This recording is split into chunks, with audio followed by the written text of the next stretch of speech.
سارے فارم 45 لے لیں اور نادرا کو بھیج دیں، کل تک رزلٹ آ جائے گا کہ جی ان پہ انگوٹھے کس کے لگے ہیں. یہ ایک دن کی اس کی جو ہے پوری یہ رابطہ اور ہلکا ایپ کے اسٹارٹ سے ڈے بائی ڈے کتنے ڈاؤن لوڈ ہوئے. اچھا یہ میں آگے ادھر بتاؤں گا. یہ رابطہ ہر طرح آپ خاموش ہو جائیں پھر آپ آ جائیں. ہلکا رابطہ موبائل ایپس سسٹم، اس کے ذریعے ہم نے پاکستان بھر میں پولنگ اسٹیشنوں پہ پرچیاں جو تھی وہ ان کے تھرو جنریٹ ہوتی تھی اور ہم نے تقسیم کی. یہ ڈیٹا میرے ہاتھ میں ہے. 2 کروڑ کل کتنی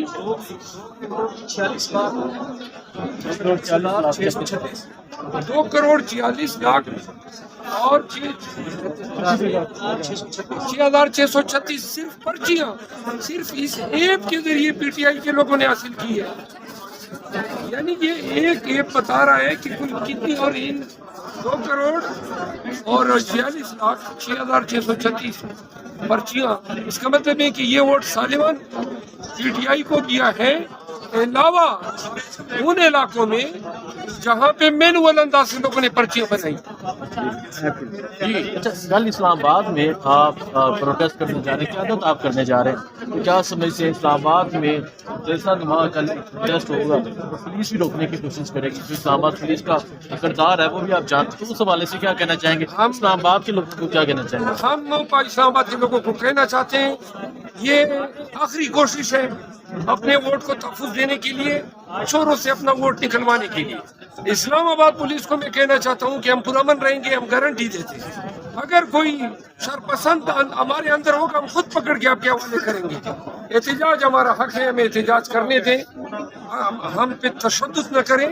اور اگر آپ تشدد کرتے ہیں تو ہم میڈیا کو کہتے ہیں کہ دیکھیں کہ یہ کس طرح یزید اور کافر بنے ہوئے ہیں کہ اپنے ہی پاکستانیوں پہ، اپنے ہی مسلمانوں پہ کس طرح سیاسی مقاصد کے لیے ہمارے ساتھ جبر کر رہے ہیں. آپ لوگ بھی آئیں، اسلام آباد کے لوگوں نکلو.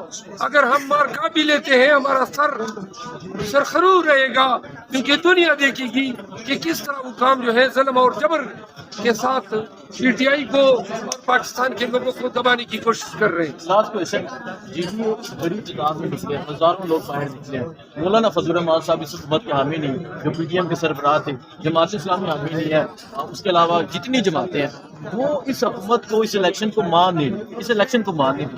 کیا سمجھتے ہیں اگر یہ حکومت بنا لیتے ہیں حکومت چل جائے گی؟ مریم نواز میٹنگ کر رہی ہے چیف سیکرٹری کے ساتھ، آئی جی پنجاب کے ساتھ. وہ تو پہلے سے چیف منسٹر تھی، آج سے تو نہیں ہے. 20 ماہ سے مریم نواز چیف منسٹر ہے عملاً پنجاب کی.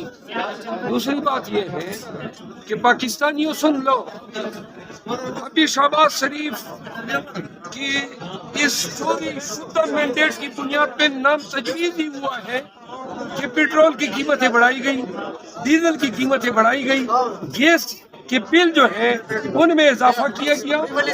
15 دن کے اندر شہباز شریف اگر اس چوری شدہ مینڈیٹ پہ انان اقتدار سنبھالتا ہے تو 15 دن کے اندر تیار ہو جاؤ. ایک ایسی کھال اتارنے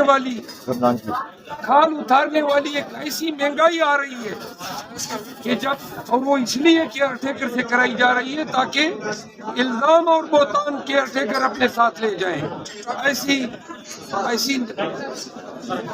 تباہ کن مہنگائی جو ہے پاکستانیوں 15 دن کے اندر آپ پہ مسلط کی جا رہی ہے.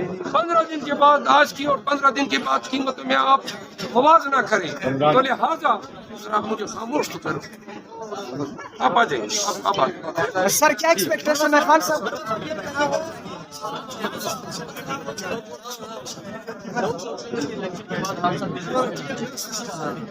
خان صاحب باہر رہیں گے اگر ہمیں صحیح منصف ملے. سارے ہمارے مقدمات کمپرومائز منصفوں کے سامنے لے جائے جاتے ہیں. جو سزاؤں پہ سزائیں دے رہے ہیں، شرم ہے نہیں، انصاف ہے نہیں. اس طرح انصاف ہوتا ہے جس طرح ان ججوں نے ایک کے بعد دیگر 1 ہفتے کے اندر 3 کنوکشن ان کو دی. خان صاحب کی بدقسمتی ہماری یہ ہے کہ اسلام آباد ہائی کورٹ میں ہمیں جانا ہوگا. اگر ہم کسی انڈیپینڈنٹ بینچ کے پاس چلی جاتی ہے مائنس چیف جسٹس اسلام آباد آئے گی تو خان صاحب رہا ہو جائیں گے، ادروائز ہمیں انصاف ہوتا نظر نہیں ہوتا۔ مروا صاحب یہ بتائیے گا کہ ایک طرف بندر بات ہو رہی ہے، آپ کیا سمجھتے ہیں کہ جو بندر بات ہے اس میں پاکستان طریقے سے جو ہے کسی بھی کسی بھی کوئی خان صاحب واضح کہہ چکے ہیں کہ ہم نے M P M People Party اور ان کے ساتھ کیا ہے، سوال ہی پیدا نہیں ہوتا ہے۔ ہم کاسٹ کے لیے لڑ رہے ہیں، اقتدار اگر ہمیں درکار ہوتا تو ہم پیپل پارٹی کے ساتھ کر لیں۔